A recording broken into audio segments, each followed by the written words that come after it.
6% inflation is a लाई। जो essential चीजें हैं जैसे कि एजुकेशन, वहां पे इन्फ्लेशन सबसे हाईएस्ट लेवल पे चल रहा है। कई जगह 12, 14, 15% तक का इसकी इन्फ्लेशन जाता है। आजकल तो इंडिया में कई सारे स्कूल्स पहले से ही बिल पे लिख करके दे देते हैं कि हम हर साल से 10% अपनी फीस बढ़ाएंगे। ये तो हो गई इंडिया की हालत, जहां पे सैलरी बढ़ना 5%, 8% पे चल रहा है। स्कूल पहले से ही लिख करके दे रहा है 10% सैलरी बढ़ाएंगे। But what about international education, जहां पे आपको कॉलेज का इन्फ्लेशन तो झेलना ही झेलना है, उसके साथ झेलना है आपको रुपी डिप्रिसिएशन, जहां पे रुपी हर साल कमजोर होता जाता है और उसकी मार पड़ती है मिडिल क्लास के पेरेंट्स पे। यानी उन्हें इन्फ्लेशन एंड रुपी डिप्रिसिएशन दोनों की मार पड़ती है और मिडिल क्लास की कमर टूट जाती है। अब इस चीज को कैसे टैकल करें, क्या हमारी स्ट्रेटजी होनी चाहिए, this is what we are going to see in this video. If you are thinking to send your kids to a best universities outside India, US हो, जर्मनी हो, ऑस्ट्रेलिया हो, then definitely this video is going to help you and it will help you to plan better. वो admission हो गया है बच्चे का। क्या बात है। तो ऑस्ट्रेलिया में कितना लगा? 70 लाख रिजर्वेशन है, देन वीजा प्रोसेसिंग है, ऊपर के जो खर्चे हैं वो सब मैं लगा रही हूँ। लोन फिर हस्बैंड ने लिया अपने नाम पे। एंड कितने सारे पेरेंट्स हैं जो इस बात को झेल रहे हैं एंड मुंह से उफ तक नहीं निकल रही है। अगर आज आपको अपने बच्चों को बाहर पढ़ने के लिए भेजना है तो जो एवरेज कॉस्ट है अच्छी यूनिवर्सिटीज का, वो लगभग 25 से 40 लाख तक चला जाता है। एंड इसके ऊपर वीजा का कॉस्ट, ट्रेवल कॉस्ट, वहां रहने का कॉस्ट, यानी 50-60 लाख रुपए का लगभग कॉस्ट है। ये मैं स्क्रीन पे चार्ट डिस्प्ले कर रहा हूँ जहां पे आप यूएस, कनाडा, ऑस्ट्रेलिया, जर्मनी, इन सब का नॉर्मल कॉस्ट आप देख सकते हो। ये तो हो गए कुछ एवरेज कॉस्ट। बेस्ट यूनिवर्सिटीज में तो कॉस्ट कुछ अलग ही जा रहे हैं। अब क्वेश्चन ये आता है कि इसकी प्लानिंग हम कैसे करें। तो ज्यादातर प्लानिंग क्या होती है, ये सोच के होती है कि ठीक है, आज अगर 50 लाख की कॉस्टिंग है तो फ्यूचर में ऑफ कोर्स इन्फ्लेशन को कंसीडर करके हमें हमारा वेल्थ मैनेजमेंट करना है ताकि हम उस समय एजुकेशन फीस को पे कर पाएं। अब मैं इसको एक बार आपको एग्जांपल से दिखाता हूं। मान लेते हैं 6% का इन्फ्लेशन, जो कि गवर्नमेंट का डेटा है, जो कि कंप्लीटली लाए है। बट अगर आज 50 लाख रुपए की फीस है, यही फीस धीरे धीरे बढ़ते बढ़ते 15 साल बाद ये फीस लगभग 1 करोड़ 20 लाख की हो जाएगी। मैं सिर्फ 6% का इन्फ्लेशन ले रहा हूं, बट इन्फ्लेशन 6% का है नहीं, जो कि आगे हम वीडियो में देखने वाले हैं। एंड अगर मॉडरेट इन्फ्लेशन रहा तो 9% के इन्फ्लेशन पे आज 50 लाख की कॉस्ट 15 साल बाद ये लगभग 1 करोड़ 80 लाख हो जाएगी। यहाँ पे मैंने सारे नंबर्स रखे ईयर बाय ईयर जो चेंजेस आ रहे हैं। ऑफ कोर्स ये शीट आप डिस्क्रिप्शन से ले सकते हो। एंड देन फाइनली 12% के इन्फ्लेशन से आज का 50 लाख रुपया उस समय 2 करोड़ 70 लाख के बराबर होगा। यानी हमारा प्लानिंग और इन्वेस्टमेंट इस तरीके से होना चाहिए कि उस समय हमें 2 करोड़ 70 लाख रुपया मिले। और यहीं से बहुत सारे पेरेंट्स की गलतियां चालू हो जाती है। कुछ लोगों को लगता है 6% का होगा, कुछ लोगों को लगता है 9% का होगा, कुछ लोगों को लगता है 12% का होगा। But real data, what is the real data? अब थोड़ा इसको एग्जाम्पल से समझते हैं। मान लो आपने एक यूनिवर्सिटी पता की होती 2021 में कि यस, मुझे इस यूनिवर्सिटी में एडमिशन लेना है, और उसकी फीस लगभग मान लेते हैं अभी के लिए $1 लाख होती। और $1 लाख उस समय अगर आपको रुपए में इंतजाम करना होता तो 70 रुपया पर डॉलर चल रहा था, लगभग 70 से 72, यानी आपको 70 लाख का इंतजाम करना था।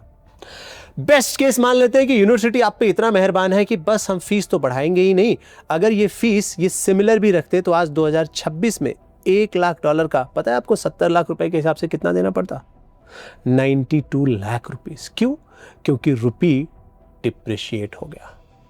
उस समय $1 70 रुपए के बराबर था, आज $1 92 रुपीस के बराबर है। इसके लिए आपको कुछ नहीं करना पड़ा, ये लॉस आपके सर पे ऐसे ही आकर के गिरा है।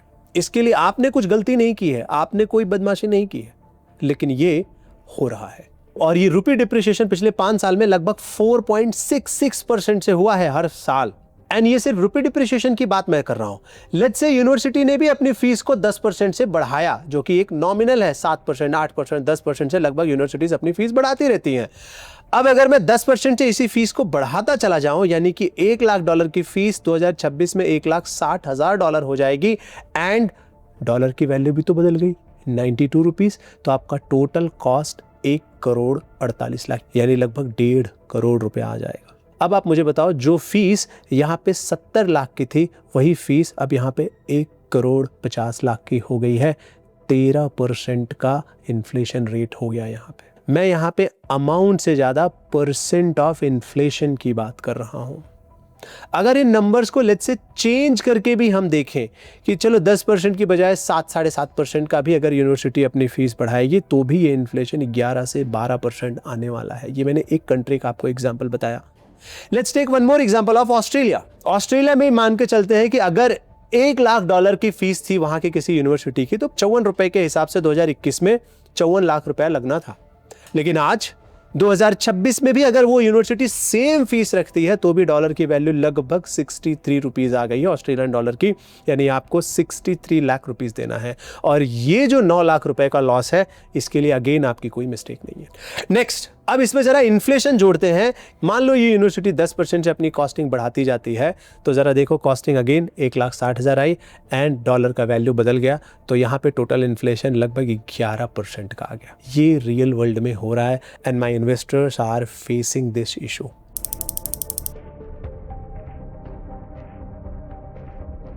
तो बच्ची के एडमिशन का क्या भी स्टेटस है? या एडमिशन कंफर्म हो गया है। ठीक है, और फीस क्या है? फीस है 2 साल की 50 लाख है। अभी करेंटली मुझे 5 लाख देने हैं। 60 लाख तो लोन अप्रूव हुआ है, पर इस बार गड़बड़ ऐसी हुई कि मैं देने वाली थी पैसे, मेरे नाम पे होना था लेकिन अब वो मेरे नाम पे नहीं हुआ है।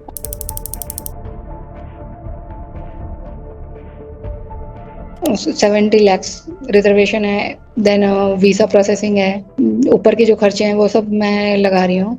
लोन फिर हस्बैंड ने लिया अपने नाम पे। और इन्होंने अपने बच्चे का एडमिशन RMIT यूनिवर्सिटी में करवाया हुआ है MS के लिए सिक्योरिटी में। वहाँ पे ज़रा देखो जो इन्फ्लेशन है RMIT में increase tuition fees up to 7.5% annually, यानी वो यूनिवर्सिटी तो 7.5% से अपनी फीस बढ़ाने ही वाली है, प्लस रुपी डिप्रिशिएशन की अलग से मार। ये फेस कर रहे हैं इंडियन पेरेंट्स। ये हालत है हमारे सिस्टम की, जहाँ पे एक तरफ गवर्नमेंट को पुश करना चाहिए रिसर्च पे कि और ज़्यादा अच्छी यूनिवर्सिटीज़ हम और बढ़िया बनाएं, लेकिन हम कुछ और ही नियम बना रहे हैं। UGC का कुछ अलग ही सिस्टम चल रहा है, हम कास्ट में घुस गए and parents are facing this issue. This is very dangerous and इसके ऊपर एक और मार पड़ती है, वो है फाइनेंशियल इलिटरेसी की, कि अगर फाइनेंशियली कई बार समझ नहीं होती तो हम कुछ इधर उधर इन्वेस्ट कर देते हैं। Let me show you one example. अब अगर मान लो आज आपने 50 लाख रुपए इकट्ठा करके रखा है कि 10 साल बाद मेरा बच्चा जाएगा फॉरेन एजुकेशन के लिए, तो मैंने तो पैसा साइड करके रख लिया है, ये पैसा उसके काम आएगा। अब वो पैसा रखते कहाँ हैं लोग? कई बार पॉलिसीज में डाल देंगे, कई बार कहीं और डाल देंगे और उससे उनके पैसे पे वो वैल्यू आती ही नहीं है। एग्जाम्पल के लिए जैसे आपने किसी पॉलिसी में ये पैसा रख दिया तो आज का 50 लाख रुपए अगर वो 5% 6% से ग्रो कर रहा है तो 15 साल बाद ये पैसा 1 करोड़ 4 लाख होगा। बस 5% की ग्रोथ से आप 12% के इन्फ्लेशन को कैसे बीट कर पाओगे? नहीं कर पाओगे। This will be your wrong investment. Next, बहुत सारे लोग PPF में इकट्ठा करते हैं, PPF में डालता जाऊंगा 7.1% मेरा बनेगा और ये पैसा फॉरेन एजुकेशन के काम आएगा। नहीं आ पाएगा। आपने अभी देखा कि इन्फ्लेशन कितना हाई है, कितनी सारी यूनिवर्सिटीज डायरेक्ट लिख करके देती है कि हम 7%, 8%, 10% है तो वैसे ही बढ़ा देंगे, तो 7.1% उसमें कहाँ कैचअप करेगा? नहीं कैचअप करेगा।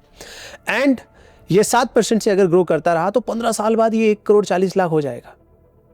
इनफ नहीं होगा, बिल्कुल भी इनफ नहीं होगा, क्योंकि अभी हमने देखा कि अगर 50 लाख रुपया मान लो आप 2021 में इकट्ठा करके रखते कि हाँ मैं 50 लाख रुपए इकट्ठा कर रहा हूँ अपने बच्चे के एजुकेशन के लिए, जो कि होता लगभग $70,000 और इस पर मैंने 7.5% का ही सिर्फ इन्फ्लेशन लगाया है, तो 15 साल बाद ये लगभग हो जाता $1,96,000, यानी $2 लाख की फीस। लेकिन 4.5% का जो कि रुपी डिप्रिशिएशन है वो जब मैंने लगाया तो नंबर निकल के आया 2 करोड़ 70 लाख, यानी यही 50 लाख रुपए की फीस 2 करोड़ 70 लाख के बराबर पहुंच चुकी होगी, जबकि हमारा इन्वेस्टमेंट कहां पहुंचा होगा? 1 करोड़ 40 लाख। ये होगा clear cut shortfall. And then what other options do we have? Let's say mutual fund हम लेते हैं। म्यूचुअल फंड में अगर आपको 12% मिल जाता है आने वाले 10-15 सालों में, तो ये पैसा 12% पे हो जाएगा 2 करोड़ 70 लाख, यानी कि ये एजुकेशन के इन्फ्लेशन को कैच कर सकता है। लेकिन इसमें भी एक और इंपॉर्टेंट पॉइंट है कि यहाँ पे भी गवर्नमेंट आ जाएगी टैक्स लेने की। आपने एजुकेशन के लिए भले इकट्ठा किया है बट आपको तो देना है टैक्स जो प्रॉफिट आया है। अब इस 2 करोड़ 70 लाख में आपका इन्वेस्टमेंट था 50 लाख, तो प्रॉफिट आया 2 करोड़ 23 लाख। अब इस 2 करोड़ 23 लाख पे 12.5% टैक्स जाएगा, 27 लाख रुपए। बचा कितना? 2 करोड़ 45 लाख। अभी भी हम मैच नहीं कर पाए, यानी कि एजुकेशन इन्फ्लेशन अगर 12% से चल रहा है और हम अपने पैसे को 12% से ग्रो कर रहे हैं तो भी हम मैच नहीं कर पा रहे हैं। हमें हमारे पैसे को ज्यादा रफ्तार से ग्रो करना पड़ेगा। यहां पे आप देखो, अगर यही मैं 13% से ग्रो करूं तो मेरा टोटल जो पैसा बनेगा वो बनेगा 3 करोड़ 12 लाख। अब 3 करोड़ 12 लाख में अब 50 लाख जाएगा तो प्रॉफिट आएगा 2 करोड़ 62 लाख एंड उसमें 12.5% टैक्स, जो कि 32 लाख रुपए मेरा चला जाएगा। अब बचेगा 2 crore 80 lakh. Of course in दोनों स्कीम में टैक्स नहीं है, लेकिन वैल्यू ही इतना कम है कि गवर्नमेंट क्या टैक्स लेगी। यहाँ पे वैल्यू थोड़ी बन रही है तो यहाँ पे वो टैक्स लेने आ गए। अब हो गया ये 2 करोड़ 80 लाख, यानी तब जा करके आप मैच कर पाओगे। यानी कम से कम आपका पैसा 12, 13, 14% से जब तक ग्रो नहीं करेगा, आप एजुकेशन इन्फ्लेशन को, खास करके फॉरेन एजुकेशन इन्फ्लेशन को कैच नहीं कर पाओगे। इतना सारा टैक्स देने के बाद, इतना सब डिसिप्लिन तरीके से रहने के बाद, कंट्री में कंट्रीब्यूट करने के बाद, जो मिडिल क्लास फैमिली है ऐसे ही स्ट्रगल कर रही है। एंड ये सब काम करने के लिए, लाइफ में आगे बढ़ने के लिए उन्हें लेना पड़ रहा है लोन। और गवर्नमेंट की तरफ से क्या आ रहा है? कुछ अनाप शनाप रूल, फालतू चीज़ें, जिसका कोई रियल प्रोग्रेस से फ़िलहाल तो लेना देना नहीं है। This is reality. आप सोचो, आप 10-15 साल मेहनत कर रहे हो, आप कहीं प्रोफेसर हो, आप लोगों को सिखा रहे हो, आपने पीएचडी की हुई है और आपको लोन लेना पड़ रहा है अपने बच्चे के एजुकेशन के लिए। कंट्री का डिप्रिशिएशन इतना ज़्यादा आपको नुकसान करा है। अच्छा, इसमें एक और कैच है। लेट्स से आपने 50 लाख का लोन ले लिया, आज ले लिया, एंड फीस जो कॉलेज को जाती है वहाँ पे जो लोन की, वो ईयर बाय ईयर जाती है। आज हो सकता है 65 रुपए के डॉलर के हिसाब से आपको जो फीस देनी है डॉलर में कन्वर्ट करके वो चली जाएगी। लेकिन अगले साल फिर से अगर 5%, 7% रुपये डिप्रिसिएशन हो गया तो आपका लोन वाला पैसा जब डॉलर में कन्वर्ट होगा वो भी कम हो जाएगा। अगेन आपको और पैसा डालना पड़ेगा। इसके लिए आपको कोई मतलब कुछ करना नहीं है, कोई गलती नहीं करनी है। ये आपको दंड ऐसे ही मिल जाएगा कि भाई रुपये डिप्रिसिएशन हुआ है, अब आप और लोन लीजिए। ऐसे में आपका इन्वेस्टमेंट स्ट्रक्चर बहुत क्लियर होना चाहिए। आपको डॉलर के अगेंस्ट हेजिंग भी करनी होगी। अगर आपने लोन लिया हुआ है, जहां से भी लोन लिया हुआ है, और वो लोन आने वाले 4 सालों में अगर कंपनसेट करने वाला है, आने वाले 4 सालों में अगर वो यूनिवर्सिटी को देने वाला है, तो इंक्वायर विथ योर बैंक कि इसमें जो रुपये डिप्रिसिएशन है वो काउंट वो कर रहे हैं, वो हिट कौन लेगा, वो लेंगे या वो हमारे ऊपर आएगा। लेट्स से वो बोल रहे हैं कि नहीं आपके ऊपर आएगा, तो आपको कुछ तो हेजिंग करनी पड़ेगी जिससे जब रुपये डिप्रिशिएट हो तो आपके ऊपर उसका असर ना आए। This is one. सेकेंड, आप एक दूसरा अल्टरनेटिव भी देख सकते हो कि अगर आपको कहीं से लोन वहां के किसी बैंक से मिल जाए, या फिर कुछ लोग ऐसा करते हैं कि यहां से लोन लेकर के सामने जाकर के एजुकेशन चालू कर देते हैं एंड देन फिर वहां के बैंक में लोन कन्वर्ट करते हैं या फिर ट्रांसफर करते हैं, तो उससे जो डॉलर के या करेंसी के अगेंस्ट जो हेजिंग है वो हो जाती है। तीसरा, अगर आप अभी से सोच रहे हो और 10 साल 12 साल 15 साल बाद आपके बच्चे का एजुकेशन है, देन बिलीव मी, सिर्फ और सिर्फ इंडिया में इन्वेस्टमेंट नहीं करना है, इंडिया को जियोग्राफिकली डाइवर्सिफाई भी करना है। जिस कंट्री में आप सोच रहे हो कि मेरा बच्चा पढ़ने जाएगा, वहाँ पे भी धीरे धीरे कुछ इन्वेस्टमेंट बढ़ाई जा सकती है। ये वीडियो आपको पैनिक करने का पर्पज़ नहीं है, ये समझने वाली बात है कि हाँ, मुझे समझ में आए कि हाँ, ये रुपये डिप्रिशिएशन, ये जो रुपये लगातार गिरता है, अभी तक हम न्यूज़ में पढ़ते थे कि अच्छा इसका तो मेरे ऊपर उतना असर नहीं आएगा, बट इसका असर आता है और उन पेरेंट्स पे आता है जो अपने बच्चों को फॉरेन पढ़ने के लिए भेजना चाहते हैं। So let me summarize it quickly. If you want to send your kids for a foreign education, then do not just rely on inflation, consider inflation plus rupee depreciation. And हाँ, ये जो 12-13% का इन्फ्लेशन मिला करके होगा, इसके लिए आप किसी नॉर्मल इन्वेस्टमेंट पर डिपेंड नहीं रह सकते कि एफडी कर लूँगा या फिर मैं LIC कर लूँगा या फिर मैं कोई पॉलिसी ले लूँगा या फिर मैं PPF कर लूँगा। Go little bit aggressive and use equity. And then third point we saw कि आपको थोड़ा सा हेजिंग करना ही होगा अपने लोन को। अगर आपने ऑलरेडी लोन लिया तो चेक करना होगा बैंक के साथ कि भाई अगले साल जब आप डिस्पर्स करोगे उस समय रुपये का डिप्रिशिएशन क्या उसमें काउंट होगा, या फिर ऑलरेडी ये सब जो भी है लोन मेरा जो पास हुआ है ये ऑलरेडी करंट डॉलर पे लॉक हो चुका है। This is the another point. And then of course अगर आपका अभी आने वाले 10 सालों में 15 सालों में एजुकेशन बच्चे का आने वाला है, तब आपको थोड़ा बहुत हेजिंग भी करनी होगी अपने इन्वेस्टमेंट पे। थोड़ा बहुत आपका इन्वेस्टमेंट अगर उस पर्टिकुलर कंट्री की करेंसी में भी हो या फिर वहाँ की इकोनॉमी में हो तो वो डेफिनेटली आपके लिए एक वैल्यू एडिशन कर सकता है। एंड वन मोर थिंग, ऐसा नहीं है कि 15वें साल अगर आपके बच्चे का एजुकेशन है तो पैसा 15वें साल निकालना है। ये मैं अपने मेंटरशिप में बहुत डिटेल में कवर करता हूँ, बट वो पैसा आपको धीरे धीरे पहले ही डेट में थोड़ा शिफ्ट करना होगा, सेफ्टी की तरफ थोड़ा शिफ्ट करना होगा, एंड साल 2 साल पहले उसको प्रिजर्व कर लेना होगा। पता लगा आप एकदम लास्ट मोमेंट तक वेट कर रहे हो और इक्विटी गिर गई तो आपका वो नुकसान हो जाएगा। आई होप आपको एक क्लैरिटी आई होगी कि अगर आप अपने बच्चों को फॉरेन एजुकेशन के लिए तैयार कर रहे हो देन रुपी डिप्रिसिएशन कैसे आपके बैंक को खाली करते जाता है। बाकी अगर आपके कुछ थॉट है, कुछ पॉइंट है जो आप इसमें ऐड करना चाहते हो तो कमेंट सेगमेंट खुला हुआ है, please do add. If you feel कि we missed anything please try to comment, will try to answer. बाकी मिलते हैं नेक्स्ट लर्निंग वीडियो में। Thank you so much, bye and जय हिंद।